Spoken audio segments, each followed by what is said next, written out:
အားလုံးပဲမင်္ဂလာပါဗျာနော်ကျွန်တော်ငွေချန်နယ်မှာကြိုဆိုပါတယ်ကျွန်တော်ရဲ့လက်စာမပြောက်ပတ်သေးကတော့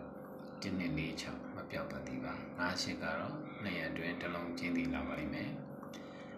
2345ပေါ့နော်အကောင်တော့ပြီးခွေ2ချိန်လာပါလိမ့်မယ်ဗျာနော်အောက်ကလည်းအပြီးခွေ2ချိန်လာပါလိမ့်မယ်အရင်ဘက်ကတော့ကျွန်တော်ဒီမှာကျွန်တော် channel ကြည့်နေသူတွေကတော့သိပါတယ်ပေါ့နော်ထွေထူးထူးအများကြီးလည်းပြောချင်မလို့တော့ပါဘူး။ဒါလေးကို subscribe ရပြီးတော့ကိုလိုသလိုလေးအသုံးချပါဗျာနော်။ကျွန်တော်ရဲ့ channel လေးကို subscribe လုပ်ဖို့တော့မမေ့ပါနဲ့။နော်။ဘာလို့လဲဆိုတော့ကျွန်တော်အများကြီးမတင်ပါဘူး။ကျွန်တော်တင်တဲ့ခါလေးတွေတွေ့ရအောင်လို့ပါနော်။ကျွန်တော်ဒါတော့အခုအပြင်ရောက်နေနေမှာကျွန်တော်ဒါတင်ကျင်လို့ဒါကျွန်တော်ရေးပြီးတော့မှတင်နေရပါနော်။ဒီဖုန်းနံပါတ်ကနေလည်း hi လို့ရပါတယ်။ကျွန်တော်ပေးတဲ့ကဏ္ဍလေးဆိုရင်ကြိုင်တဲ့မှာထိုးပါမကြိုင်လည်းမထိုးပါနဲ့ဗျာနော်ကျွန်တော် free ပဲပေးတဲ့အတွက်ကြောင့်ခင်ဗျားတို့လည်းကျွန်တော်အရင်တွန်းမပေးပါဘူးအဲ့တော့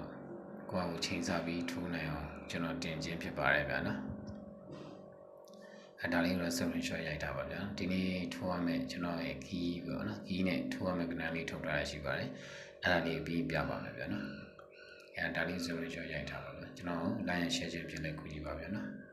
ကျေးဇူးတင်ပါတယ်ကျွန်တော် channel ကြည့်နေတဲ့လူတွေကတော့သိပါတယ်ဟာလားတိတ်အများကြီးတော့ပြောကြမှာမပေါ့နော်ကျွန်တော်နာမည်နဲ့ပတ်စံတောင်းတယ်ဘာညာဆိုရင်တော့ကျွန်တော်မဟုတ်ပါဘူးဗျာနော်ဒါလေးတော့သိအောင်ပြောပါတယ်ထက်တယ်လေးပြောပါတယ်ဗျာနော်ကဲအဲ့တော့ဒီဟာလေးကျွန်တော်ဒီ6ရက်နေ့မနက်အတွက်ကျွန်တော်3ညနှစ်တလုံးကြိုက်ပါတယ်6ဘက်ထုတ်ထားပါတယ်ကျန်နေတဲ့ဆိုရင်ထိုးပါကိုယ်မှရှိတဲ့ကီးတွေလည်းကတ်ထိုးခြင်းလည်းထိုးပါဗျာနော်ဒီကောင်ကီးလေးကတော့ဒီမှာ8.6ကိုပါနော်အခုတော့ညနေပိုင်းကတော့တချို့လောက်တော့ပါနော်ကဲအားလုံးပဲအစီအပြေကောင်းကြပါသေး